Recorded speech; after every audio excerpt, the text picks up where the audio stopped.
السلام عليكم ورحمة الله وبركاته. كل سنة وانتم طيبين يا حبايب قلبي. رمضان على الأبواب، والطحينة مفيش مفر، لازم تبقى في كل بيت.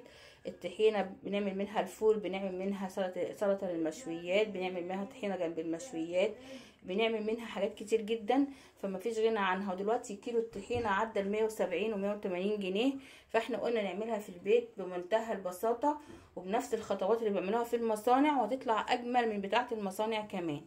دلوقتي تعالوا نشوف المكونات بتاعه الطحينه. ده معايا هنا ربع كيلو سمسم ابيض زي ما انتم شايفين كده، ربع كيلو سمسم ابيض مش متحمص، وربع كيلو من السوداني برضو الابيض مش متحمص. وهنا معايا كوب من الدقيق، وهناخد كوبايتين من الزيت. دي كل دي مكونات الطحينه، وهنعملها في البيت بمنتهى البساطه. يلا بينا بقى، تعالوا نروح نشوف هنعمل الخطوات بتاعه الطحينه ازاي، وهنطلعها ناجحه احلى من بتاعه المصانع ازاي. طبعا الدقيق ده يا جماعه، اللي مش عايز يحط الدقيق ما تحطهوش، بس الدقيق ده بيديها سمك وتقل. يعني لما تيجي تعملي طحينه احيانا كده بتحطي عليها الخل وتحطي عليها حبه الميه وتيجي تقلبي بتلاقيها خفيفه، وما تديكيش السمك بتاع الطحينه اللي احنا بنجيبه من بره. فطبعا الدقيق ده هو اللي بيديها السمك التقيل وبيديها التقل بتاعها، والسوداني بيديها برضو تقل وطعم مع السمسم. يلا بقى على بركة الله، تعالوا نشوف هنعمل ايه. هنا معايا صينية على النار انا مطية عليها، وهنزل فيها السمسم، الربع كيلو سمسم. طبعا انا منقية السمسم ده كويس جدا من اي حاجة فيه، من ترابايه او زلط او اي حاجة.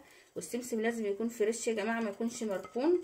تجيبيه على طول من عند العطار وتبتدي تعملي منه الطحينه. انا هقلبه تقلبتين 3 يا دوبك يسخن معايا كده، طلع منه الرطوبه، ونبتدي نضيف عليه السوداني. نشم بس ريحه السمسم بسيط كده، وابتدي انزل بالسوداني عليه. هنزل بالسوداني بقى عليه، يعني حطي في حاجه واسعه عشان تاخدي راحتك في التقليب. انت ممكن تحمصي السمسم لوحده والسوداني لوحده، مفيش مشكله، بس دي يعني اسهل طريقه ممكن تعملي بيها الطحينه، وهتنجزي الوقت برده، وهتطلع معاكي طحينه ناجحه جدا جدا جدا. يلا بقى كده هنقلب السوداني مع السمسم شويه برده لحد ما السوداني يطلع الرطوبه اللي فيه او يسخن شويه كده، وهنبتدي نضيف عليهم الدقيق.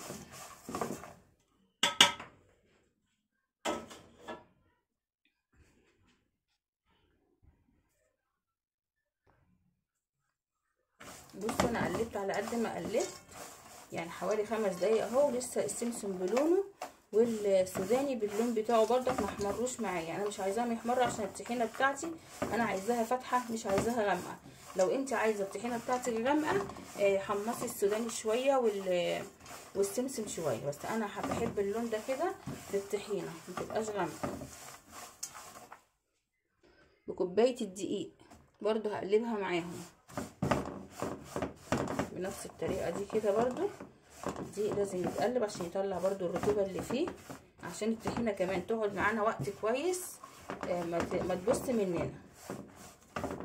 نقلب كل المكونات دي كلها كده مع بعضيها برضو لمده دقيقتين، وهنرجع نشوف بقيه الخطوات بتاعه الطحينه ازاي.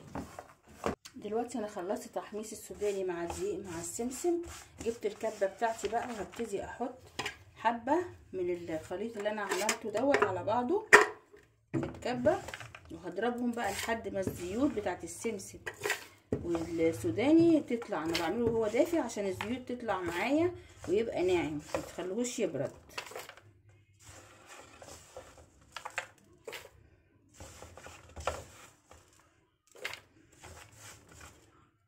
اعمله حبه حبه كده.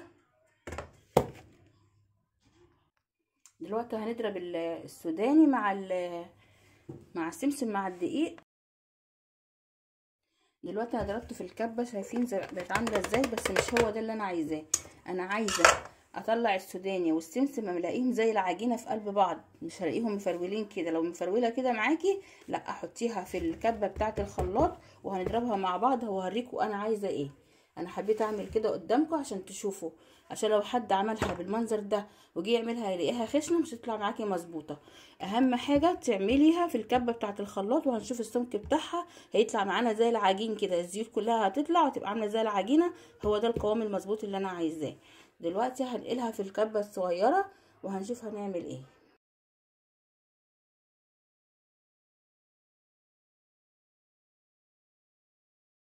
عايزه السمسم بتاعي يطلع ازاي. شايفين انا بقى عايزاه كده اهو. شايفين عامل زي العجينه ازاي. هو ده اللي انا عايزاه كده. الطحينه بتاعتك هتطلع سليمه 100%. هكمل الكميه بنفس الطريقه وهنرجع مع بعض. دلوقتي انا خلصت الكميه كلها. شايفين يا جماعه عامل زي العجينه او زي الحلاوه الطحينيه، زي نفس الشكل بتاع الحلاوه الطحينيه بالظبط. هو ده الشكل المظبوط وهيطلع معاكي احلى طحينه. فانا دلوقتي بقى جهزت الخلاط معايا اهو، وهنزل فيه بكوبايتين من الزيت. ادي كوبايه من الزيت هنزل فيها في الخلاط على طول بيها كده، وهنزل بالكوبايه التانية، والكوب التاني من الزيت هنزل بيه برده اهو. لازم الخلاط بتاعي يبقى ناشف مفيهوش نقطه ميه يا جماعه، عشان الطحينه ما تفصلش منك. هنزل بقى بربع معلقه من الملح زي كده، وهنزل بربع معلقه من السكر عشان السكر ده ماده حافظه وبيديها تيست حلوه قوي قوي للطحينه. كده حطيت ربع معلقه من الملح وربع معلقه من السكر، وهبتدي اغطي الخلاط بتاعي كده، وهبتدي اضرب الزيت ده شويه مع بعضه كده.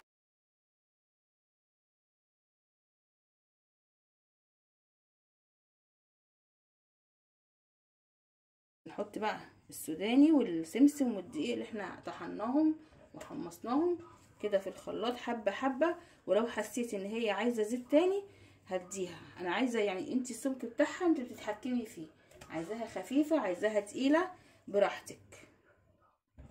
انا هخليها القوام المظبوط زي بتاعه المحلات بالظبط. انا مش هحط الكميه كلها مره واحده، انا حطيت نصها والنص التاني لسه معايا في البوله بتاعتي. نضرب بقى مع بعض كده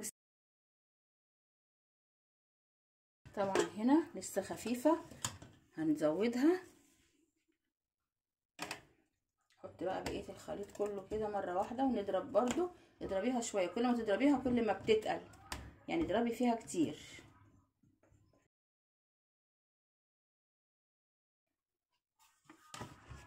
تعالوا بقى نشوف القوام بتاع الطحينه بتاعنا اللي احنا عملناه.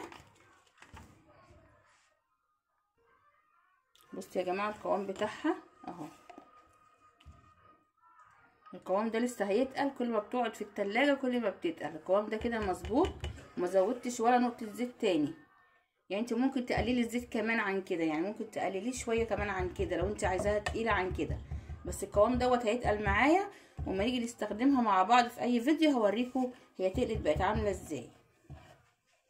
يلا بقى تعالوا نفضيها في البطرمانات بتاعتنا.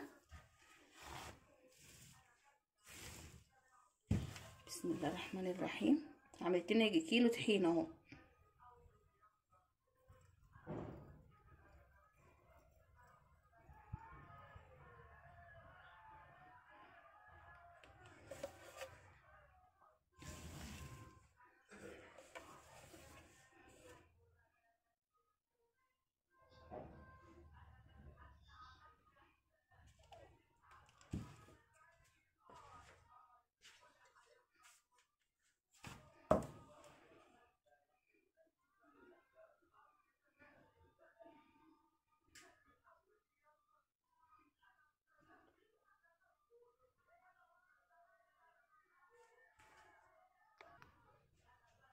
اهو يا حبايبي الطحينه بتاعتي، شايفين الجمال؟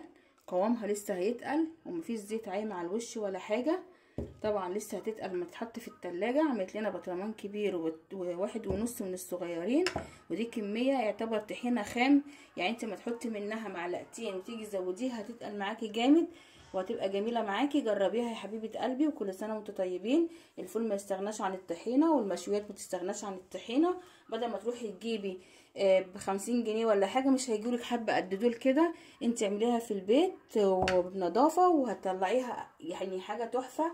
جربيها. ولو اول مره تشوفي قناتي، يعني قناتي اسمها اكلات مصريه مع عزه نصر، ما تنسيش بقى في اللايك في الاشتراك في القناه وتفعيل زر الجرس والشير عشان خاطر الفيديو يوصل لكم كبير من الناس. ويا ريت بس اللايك يا جماعه وانتوا بتتفرجوا، والله مش بفلوس، والله اللايك مش بفلوس، انت بصبعك بس كده اعملي اللايك، يعني اجبري بخاطري او قدري تعب اللي انا وقفته في التيكي في حضراتكم بحاجه زي كده.